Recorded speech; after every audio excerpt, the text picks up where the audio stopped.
Bem-vindos ao Espaço Estudo. Vamos começar hoje uma playlist com o assunto sustentabilidade e eu vou focar em uma coisa: o direito de consertar as coisas, dizer não à obsolescência programada. O que é essa obsolescência programada?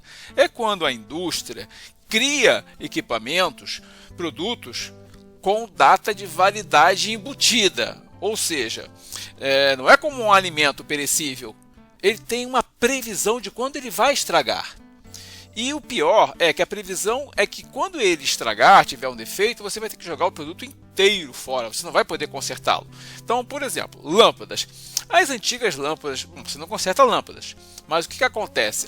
Se você for ver a história da lâmpada incandescente, você vai ver que quando elas foram criadas, elas tinham uma durabilidade muito grande. E depois a tecnologia foi mexida, a forma de promoção, de produção sofreu umas alterações para que ela não durasse tanto, para que ela queimasse de vez em quando. Porque se ela não queimasse de vez em quando, a fábrica não ia continuar vendendo. Isso significa que tem que produzir mais vidro, mais filamento de tungstênio, mais argônio, mais tudo. Outro exemplo muito presente no nosso dia a dia é a luta entre software e hardware. Quem acompanha o mundo da informática há muitos anos vem vendo o que está acontecendo. Houve o Windows Millennium, o Windows isso, o Windows 95, o Windows aquilo, e o Windows 1, 2, 3, 4, 5, 6, 7, 10, 11. E à medida que o software vai se desenvolvendo, ele vai ficando mais pesado, exige mais memória, mais processador, e o computador não funciona mais. Agora, se você já tem um software, compra um computador novo e vai instalar o software antigo que você comprou, a mídia de instalação, aí ela já não é mais compatível também. Então um deles vai caducar e você vai ter que comprar outro. O software vai deixar de ter suporte do fabricante e você vai ter que migrar de software. Só para migrar de software você vai ter que mudar o hardware. Então você vai sendo obrigado a trocar tanto o seu sistema operacional quanto o seu computador. Outra coisa, os celulares nasceram com baterias que você tirava, colocava, comprava outras de maior capacidade, menor, você trocava. Hoje em dia não. Hoje em dia as baterias estão embutidas no aparelho. Se a bateria der um defeito, você tem que trocar o aparelho inteiro. Você não consegue trocar a bateria, você não consegue abrir e trocar a bateria do seu celular. Pior ainda, máquinas que se tornaram, aparelhos que se tornaram caríssimos, com as TVs de LED, não tem mais conserto. É um negócio que não tem limite de preço. Você pode comprar uma de 2 mil, pode comprar uma de 12 mil, uma de 60 mil. E se der um problema na tela, na placa, você joga tudo fora. Não tem conserto. E isso cria uma situação muito complicada. Então, esse estudo é introdutório.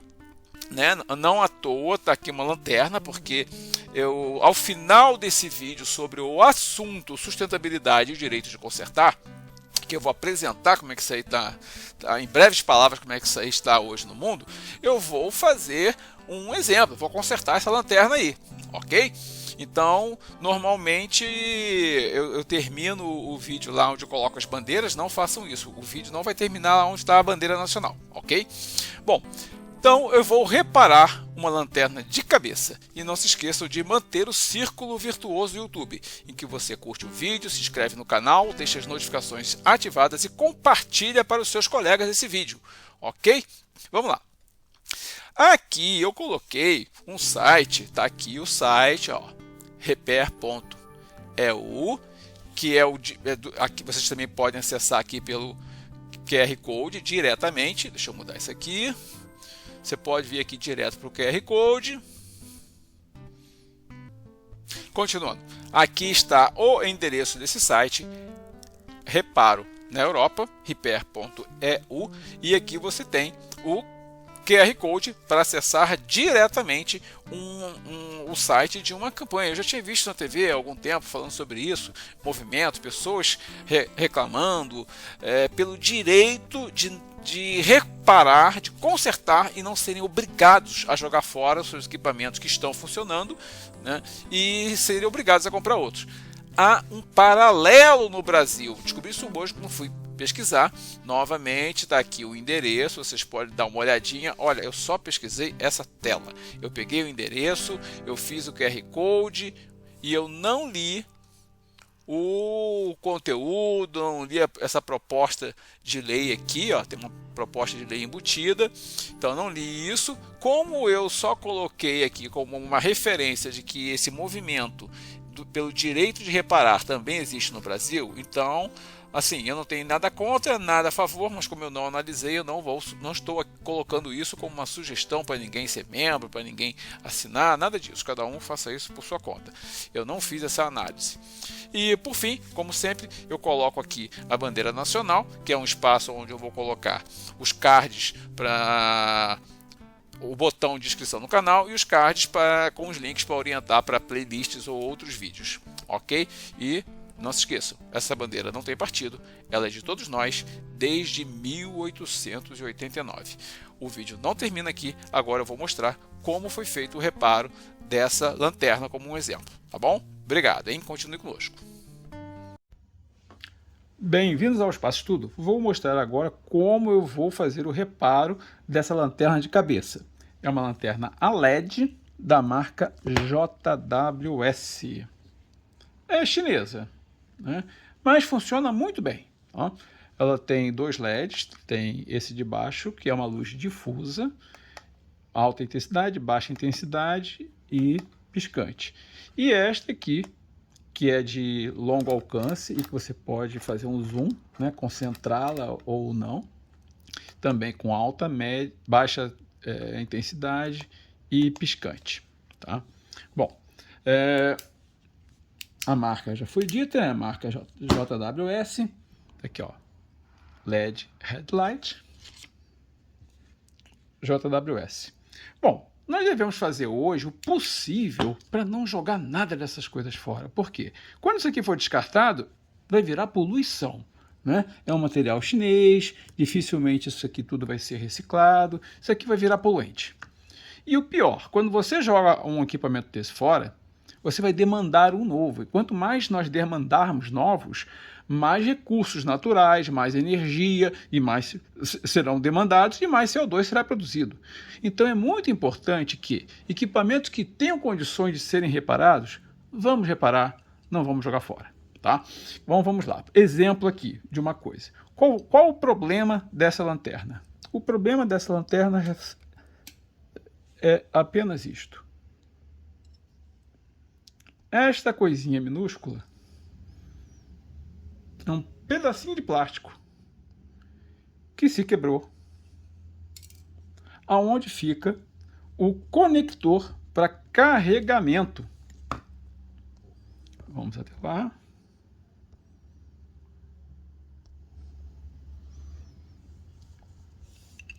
Esse conectorzinho é o cabo de carregamento que está aqui.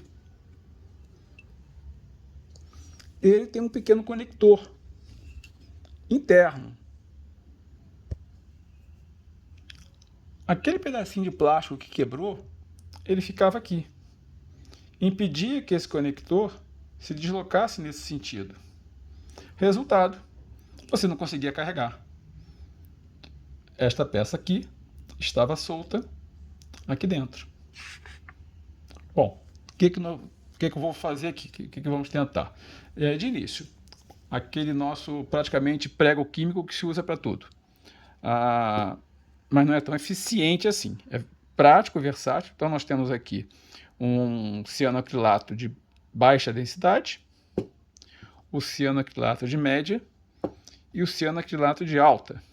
Bom, utilizei o cianoacrilato de alta porque eu não queria que a cola saísse se espalhando e entrando onde não deveria, né?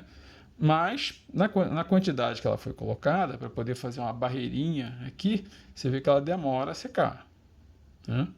E qual é o mais grave problema? Os cianoacrilatos nem sempre eles são compatíveis, eles não têm adesão a qualquer tipo de material.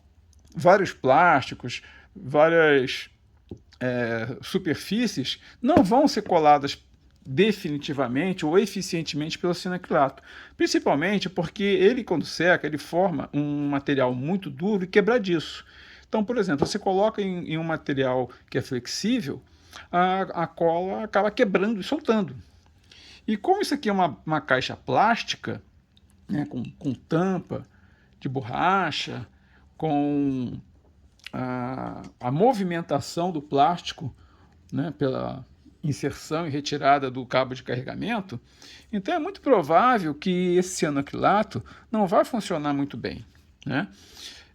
Para fazer esse reparo, eu usei o de alta densidade, porque eu não queria que, por exemplo, ele, por capilaridade, ele se espalhasse e viesse para cá, ou entrasse na rosca do parafuso. Eu não quero que essa cola vá se espalhando por lugares indevidos, né? Por isso utilizar a de alta viscosidade. É para isso que ela existe, né?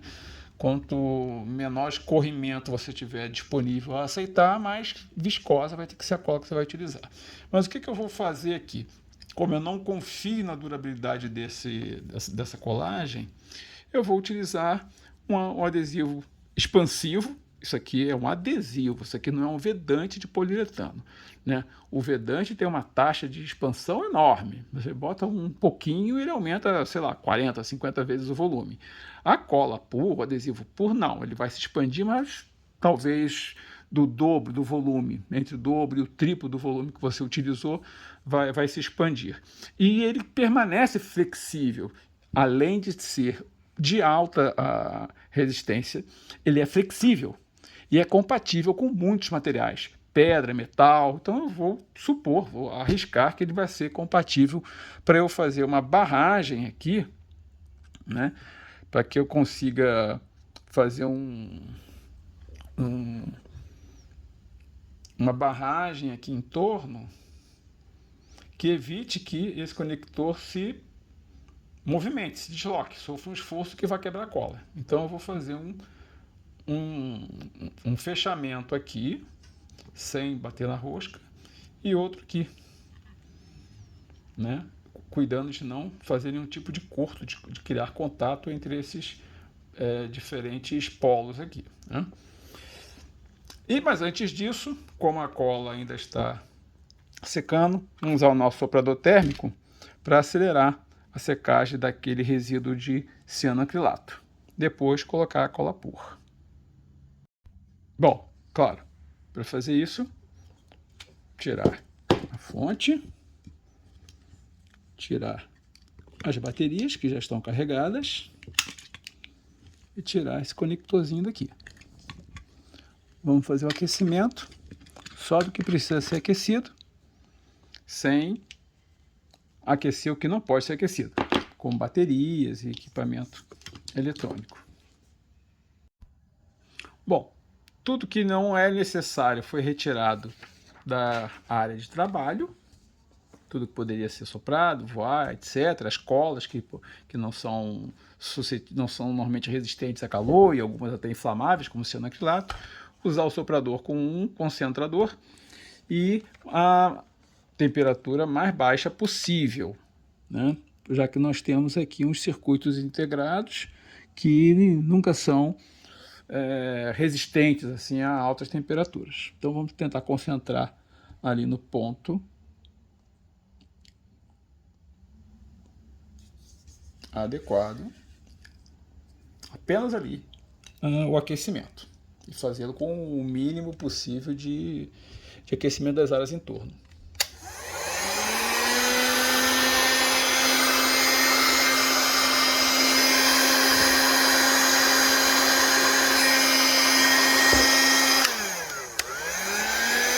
Bom, como pode-se ver, quando secou, a cola expansiva expandiu bastante, mais do que eu imaginava, e acabou unindo os conectores.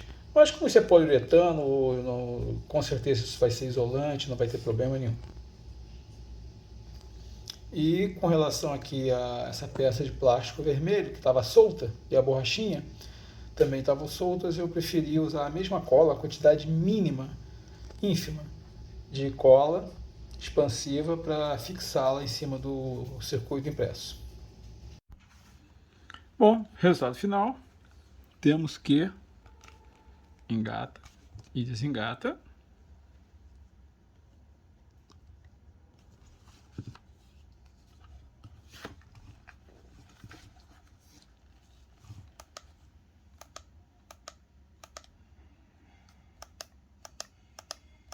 Tudo funcionando.